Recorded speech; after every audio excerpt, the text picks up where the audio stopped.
Good morning everyone. সকালে চান টান সেরে চলে এসেছি রান্নাঘরে। আমি গুছিয়েও নিয়েছি, এদিকে একটু মাছটা ধোয়া হয়ে গেছে। রান্না হবে কচু শাক, বাড়ির থেকেই কেটেছি।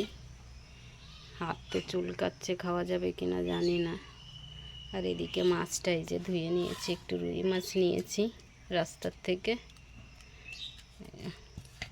আলু দিয়ে মশলা দিয়ে করব, আর এদিকে কচু শাক করব।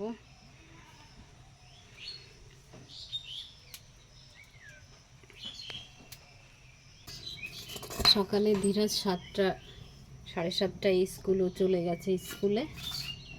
আমি এইবার চাটা খেয়ে আসলাম রান্নাঘরে। এখন বাজে 8টা, 8:30 বেজে গেছে হয়তো, আন্দাজে বলছি, আমি জানি না।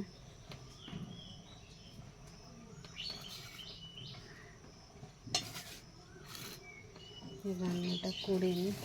চা খেয়েছি, আমি খেয়েছি, মোনা খেয়েছে।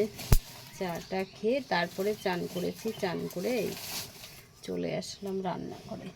বৃষ্টি হচ্ছে তো, উনুন ধরাতেই খুব কষ্ট, ভীষণ কষ্ট উনুন ধরাতে।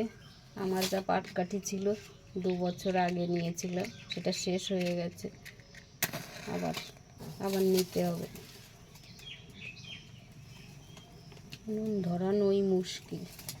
প্রথমত আমি উনুন ভালো পারি না ধরাতে, দ্বিতীয়ত পাটকাঠিও একটু ভেজা।